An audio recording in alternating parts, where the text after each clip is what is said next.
rendez-vous des entrepreneurs, tous les lundis à midi et en rediffusion les samedis à 8h et à 13h sur Radio Arverne. Bonjour à tous et bienvenue sur Radio Arverne dans des conditions un peu particulières puisque respect des règles sanitaires oblige. Bien évidemment, nous sommes en visio avec mes invités et pour vous faire découvrir ces entreprises qui font la richesse de notre territoire où j'accueille chaque semaine un dirigeant et avec lui j'évoque son parcours, son activité, son implication sur le territoire ou les valeurs de son entreprise. Alors aujourd'hui, je reçois le président de SICABA, Frédéric Daumont. Frédéric, bonjour. Bonjour Marilus. Je vais vous laisser, Frédéric, nous expliquer SICABA, ce qu'est votre activité, et puis aussi nous raconter un petit peu votre parcours qui est quand même très atypique. Très atypique, je sais pas. Donc déjà, commençons par SICABA. SICABA, c'est une jeune entreprise innovante qui a été créée fin 2016. On développe des solutions de digitalisation des processus QHSE. Alors, pour le grand public, ça va pas parler beaucoup. On développe des solutions qui permettent de diffuser des contenus auprès de tout public et des contenus qui, sur la sensibilisation à la prévention des risques professionnels. Et donc, le QHSE, c'est qualité, hygiène, sécurité, environnement. Donc, on intervient essentiellement dans les entreprises pour les accompagner sur ces dimensions-là. Alors, vous dites pour l'expliquer un peu au grand public, effectivement, est-ce que vous pouvez nous détailler un peu ou nous expliquer ce que propose SICABA ? Alors, les risques professionnels, chaque jour, le travail tue, chaque jour, malheureusement, le travail blesse. Rien qu'en France, on a 500 accidents du travail par heure. Et donc, c'est une question de sensibilisation, de formation aux consignes de sécurité, par exemple, dans une entreprise. C'est un sujet qui est complexe à mettre en œuvre pour les entreprises parce que vous avez des publics à sensibiliser, à former qui sont très hétérogènes. C'est pas forcément que les salariés de l'entreprise, mais c'est aussi les salariés des entreprises extérieures qui peuvent pénétrer sur un site. Et donc, vous devez avoir des dispositifs qui fonctionnent 24 heures sur 24, qui sont adaptés à tout type de population et vous assurer d'avoir une traçabilité de ces dispositifs-là. Généralement, dans les entreprises, on fonctionne encore en présentiel, c'est-à-dire qu'il y a des personnes qui sont chargées de donner des cours sur cette dimension-là. Il y a beaucoup de trous dans la raquette parce que vous n'êtes pas toujours disponible pour assurer les cours et puis vous avez si vous tournez 24 heures sur 24, c'est extrêmement complexe à mettre en œuvre. Donc, on a développé des solutions digital, vous accédez via des portails internet spécifiques à chaque entreprise à vos contenus et nous on s'assure que les gens puissent avoir accès à ces contenus, on s'assure qu'ils ont compris les contenus et puis on a toute une mécanique derrière pour ce que l'on appelle de l'ancrage mémoriel, c'est-à-dire les piqûres de rappel qui vont accompagner le collaborateur tout au long de sa carrière pour s'assurer que il a bien intégré toutes ces consignes. Alors si on devait le ramener à un sujet qui a été, hélas, assez dramatique sur les dernières années, c'était AZF. Comment est-ce qu'il aurait pu y avoir, comment est-ce qu'on aurait pu éviter avec votre solution, ce type de problématique ? Alors, je ne sais pas si on l'aurait évité réellement, mais si les plus anciens se souviennent d'AZF, on est juste au lendemain des attentats à New York et puis une usine de poudre explose à Toulouse. C'est une des plus grosses catastrophes industrielles en France de ces dernières décennies. Et il y a eu beaucoup de théories autour de cette explosion, mais on s'est rendu compte après coup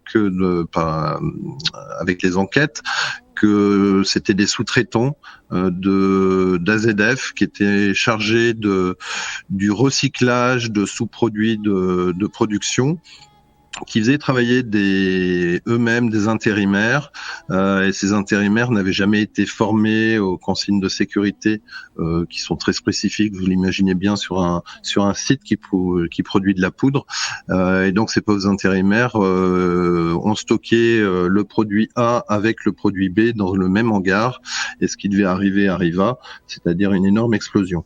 Et donc on s'est rendu compte que oui, ces salariés n'avaient jamais été formés conformés aux consignes spécifiques du site. Et donc, on peut imaginer que s'ils l'avaient été, dans de bonnes conditions, ils auraient été sensibilisés aux risques très particuliers de ce site-là et ils auraient évité de commettre cette erreur. Vous évoquiez également, en préparant cette émission, la dimension de capacité à s'approprier vos formations, puisque, vous le disiez, il y a beaucoup de pictogrammes, il y a une aide par rapport à l'absence d'alphabétisation, aux difficultés d'alphabétisation, avec entre autres cet exemple que vous m'avez évoqué autour de tout ce qui était entretien des gares, par exemple. Oui, on est très fiers avec SICABA d'amener l'innovation au plus près du terrain, au plus près des collaborateurs qui n'avaient pas vraiment de nom jusqu'à présent et à cause ou grâce au Covid, maintenant on les appelle les employés de première ou de deuxième ligne. Donc effectivement, on accompagne des entreprises de services à l'industrie qui s'occupent du nettoyage en gare ou du nettoyage dans les trains. En région parisienne, la population qui travaille dans ces entreprises, on a beaucoup de personnes issues de l'immigration. On ne sait pas quelle langue ils parlent, on ne sait pas s'ils savent lire et écrire. On n'a aucune idée de leur maturité par rapport au digital. Nonobstant, nos solutions sont très adaptées justement à ces contextes-là, et donc ces personnes-là arrivent à se former, à se sensibiliser de manière autonome. Et depuis qu'on est en place dans ces entreprises, on voit vraiment un impact sur la baisse du nombre d'accidents du travail et la fidélisation des collaborateurs, parce qu'ils travaillent dans de meilleures conditions.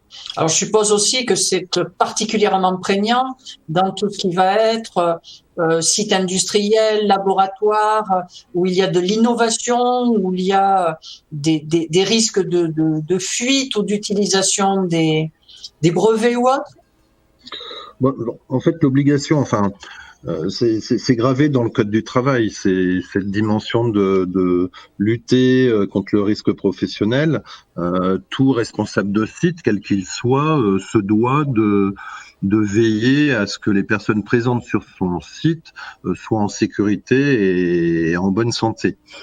Donc cette obligation, elle concerne évidemment l'industrie, mais elle concerne de manière plus large toute organisation professionnelle, que vous soyez une association, un service public, que vous travaillez dans le tertiaire ou dans l'industrie ou dans le milieu de l'agriculture, vous êtes confronté à ces obligations. Alors bon, il y a l'aspect légal, effectivement, c'est une obligation légale et vous avez un risque pénal si vous y confrontez pas. Puis après, il y a une obligation tout simplement morale de s'assurer que ses collaborateurs travaillent dans de bonnes dispositions. Et donc effectivement, les dispositifs de formation autour des questions de prévention des risques, on doit les retrouver partout. Alors, c'est vrai que des risques sont plus présents dans certains secteurs d'activité que dans d'autres. Si vous travaillez dans un bureau, vous êtes moins exposé à certains risques que si vous travaillez dans une aciérie. Nonobstant, dans un bureau, vous pouvez avoir des risques professionnels, ce que l'on appelle des TMS, les maladies des troubles musculo-squelettiques, c'est-à-dire si vous êtes mal positionné toute la journée devant votre ordinateur, au bout de quelques années, vous avez des problèmes de dos. Donc aussi, on peut traiter ces sujets-là d'une façon très simple en s'assurant que tout le monde veille à ces petites consignes. Et vous évoquez au sein de SICABA être le prochain leader de cette filière de la prévention de la sécurité. Qu'est-ce qui vous a amené à ça ? Alors, on évoque qu'on est en train de devenir le futur leader, on est en train de devenir le leader. C'est facile d'un côté parce qu'on est en train de créer un marché, la digitalisation de ces sujets-là. Donc, on a déjà beaucoup de grands comptes et on commence à les avoir à travers le monde dont on a l'honneur d'être fournisseur pour eux. On est sur un marché mondial parce que quels que soient les pays, ces obligations existent partout. On est sur un marché en voie de digitalisation et nous, on est vraiment en avance par rapport à des concurrents qui sont moins digitaux. Ce qui nous a amené sur ce sujet-là, à la création de l'entreprise, on était des spécialistes de l'ingénierie pédagogique, de la digitalisation de la formation. Et petit à petit, ce sont directement nos clients qui nous ont amenés sur des sujets de prévention et de sécurité. Et de fil en aiguille, on s'est vraiment spécialisé sur ce sujet-là, en ayant des solutions qui soient vraiment adaptées au contexte très particulier de la prévention des risques en entreprise, où, comme je le répète, on doit avoir des dispositifs qui tournent 24 heures sur 24 et qui sont adaptés à vraiment des populations très hétérogènes. Alors, je vous propose, Frédéric, de marquer une pause musicale. Et qu'est-ce que vous avez choisi de nous faire écouter ? Alors, j'ai choisi de vous faire écouter un morceau que tout le monde connaît plus ou moins. C'est une reprise de David Bowie, Heroes, par Peter Gabriel, avec derrière, normalement, c'est le philharmonique de Vérone qui joue.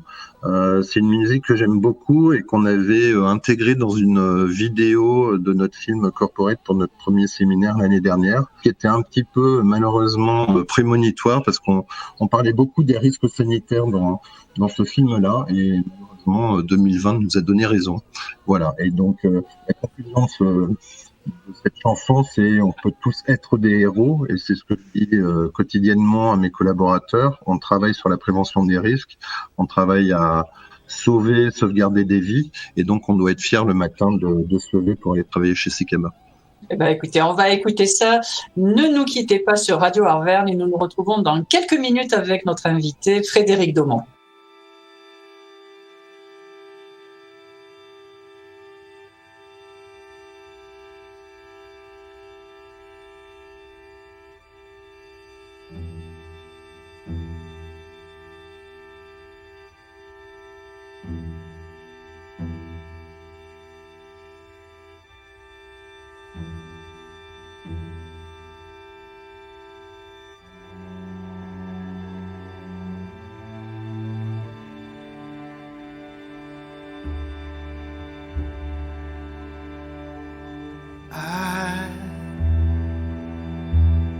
I wish I could swim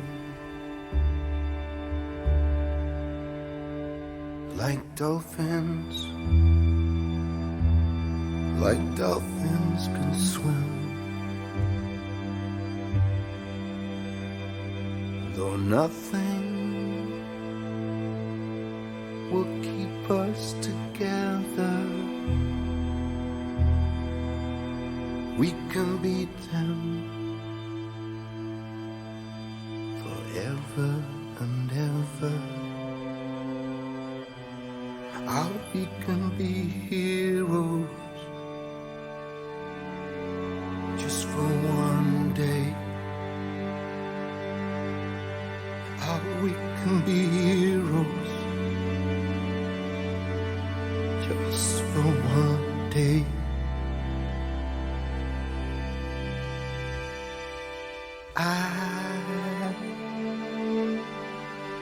I will be king,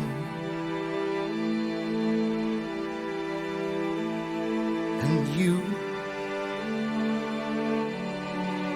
will be queen. Though nothing will drive us away, how we can be heroes just for one day. How we can be us just for one day.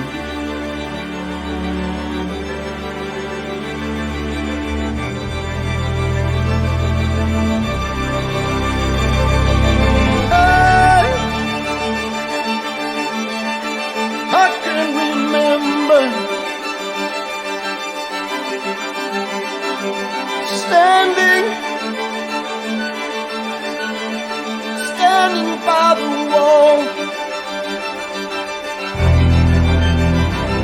and the guns shout above our heads, and we kiss as though nothing could fall. And the shame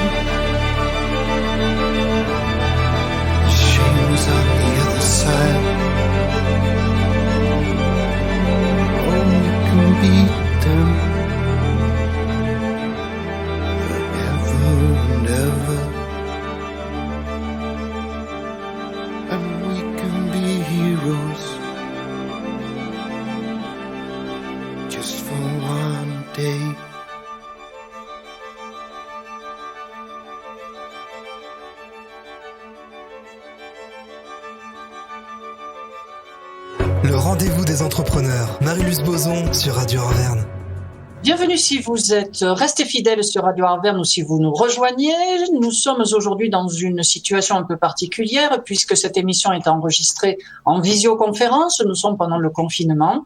Je reçois aujourd'hui Frédéric Daumont dans notre rendez-vous des entrepreneurs et nous allons continuer, Frédéric, à parler de SICABA et de cette prévention des risques et de la sécurité sur laquelle vous intervenez. Alors, comment se passe cette intervention dans le cadre justement de la crise sanitaire? Que vous demandent vos clients actuellement? Les clients, de la même façon que dans le cadre de leur opération habituelle, c'est le maintien de l'activité tout de suite qui les préoccupe. C'est vrai que pendant le premier confinement, il y avait eu beaucoup de fermetures d'entreprises. Après, les responsables dans les entreprises, quand on s'est rapproché du déconfinement, c'était un peu la course au masque, la course à mettre des affichettes partout, des marquages au sol, et la question de la prévention des risques était peut-être moins prégnante. Là, dans cette situation particulière de deuxième pseudo-confinement, on a beaucoup de sites qui maintiennent leur activité et donc il faut s'assurer que quotidiennement les collaborateurs ou les personnes qui rentrent sur un site, on ait déjà un comptage des gens qui sont présents sur un site pour pouvoir les rappeler en cas de problème, de cas contact. Et puis il faut au quotidien pouvoir informer les collaborateurs de consignes qui peuvent évoluer en fonction du contexte. Donc au-delà des opérations normales qu'on fournit à nos clients, là on est mobilisé pour les aider à rester ouverts et à maintenir leur activité. Alors vous êtes mobilisé, vous êtes accompagné par Village Bail, Crédit Agricole Centre France. Qu'est-ce qui a fait que vous avez été retenu dans cette promotion, dans cette première promotion de Village Bail? Alors c'est vrai que on a intégré le Village Bail CA Centre France à la sortie du premier confinement, donc avant l'été. On a eu l'honneur de faire partie de cette première promotion. Donc pour pouvoir il suffisait de candidater. Après il y a eu sélection de dossiers et puis oral devant un jury et la décision, les dossiers étaient sélectionnés. On est dans un accélérateur, donc pour nos auditeurs, faut peut-être expliquer ce qu'est un accélérateur. C'est pour une jeune entreprise, c'est un accélérateur fournit un panel de services et un accompagnement pour faire que l'entreprise puisse grossir, déjà survivre et puis grossir et devenir pérenne et devenir une belle entreprise. Donc il y a tout un service qui est fourni, un accompagnement qui est fourni autour du village. Donc on a pu rentrer dans le village parce que pour être dans un accélérateur, c'est pas, il y a différents stades dans la vie d'une entreprise. Quand vous venez d'être créé, souvent vous avez une vague idée de votre modèle économique et puis de comment vous allez pénétrer le marché. Là, un accélérateur s'adresse à des entreprises qui sont un peu plus matures. Nous, on est dans une phase d'accélération. On a prouvé notre modèle économique, on l'a trouvé. On a nos solutions. On en est à la 4e version. Maintenant, on est dans une phase d'industrialisation de notre modèle économique, de passer de notre petite centaine de clients à passer à plusieurs milliers de clients. Et donc là, c'est un gros enjeu pour nous. Et donc, c'est bien d'être accompagné. C'est quoi aujourd'hui la structure de SICABA? La structure de SICABA, on est une dizaine de collaborateurs. On était 5 collaborateurs avant l'entrée dans le Covid, et puis donc on a doublé de taille pendant le Covid. L'année prochaine, on va encore doubler de taille. On a des gens, des spécialistes de la prévention des risques. On a des développeurs, forcément, vu qu'on est une solution techno. Et puis, on a des gens qui sont spécialisés dans ce qu'on appelle l'UX. Alors, l'UX, c'est l'expérience utilisateur. C'est-à-dire comment une solution digitale, elle est simplifiée au maximum pour que, quel que soit votre niveau avec le digital, vous ne soyez pas perdu. Si ma grand-mère doit passer une formation dans SICABA, je suis sûr qu'elle y arrivera sans problème parce que c'est justement un travail qu'on a fait d'extrême simplification de notre plateforme. Vous ne devez pas vous former à la plateforme pour pouvoir comprendre comment elle fonctionne. Vous êtes donc accompagné par par Village Bail CA. Et en même temps, vous avez voulu vous positionner pendant toute cette période de post-déconfinement après la première vague. Vous avez voulu vous positionner au plus près de votre territoire. Alors, racontez-nous un peu ça, parce que c'est quand même une belle aventure que vous avez mis en œuvre là. Depuis les origines, avec mon associé Yann Bailly, on fait partie de la vie un peu associative sur le territoire autour de l'innovation.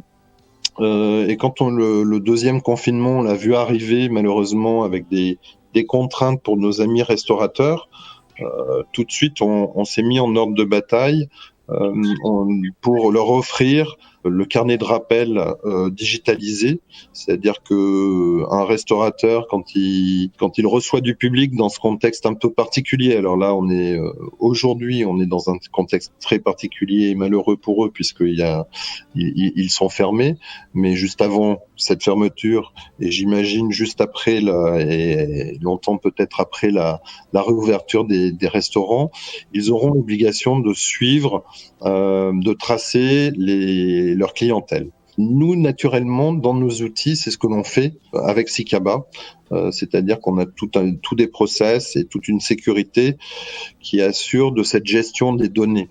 Et donc, quand on a vu arriver le sujet pour nos amis restaurateurs, on s'est dit, ils ont des milliers de choses à faire, des milliers de tracas, et là, c'est un nouvel embêtement qui leur tombe dessus. C'est pas des spécialistes du sujet. Ils vont le traiter de la meilleure façon qu'ils peuvent, mais avec des carnets papier, avec le risque que les données que vous saisissez sur ces carnets papier, elles puissent être volées, des gens puissent y avoir accès.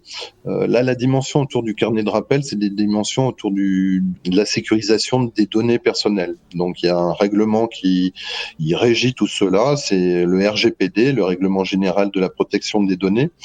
Et donc, nos amis restaurateurs, ils doivent s'assurer, en plus de tout le reste, que oui, ils ont bien toute la liste de leurs clients, mais qu'en même temps que cette liste-là est sécurisée, qu'ils doivent la détruire, ils doivent détruire les adresses de leurs clients au bout de 14 jours. Enfin, pour le dire un peu trivialement, c'est une bonne galère pour eux, quoi. Et donc, il y a plus de coûts à prendre, à gérer ça en mode papier, même si on essaye de le faire correctement.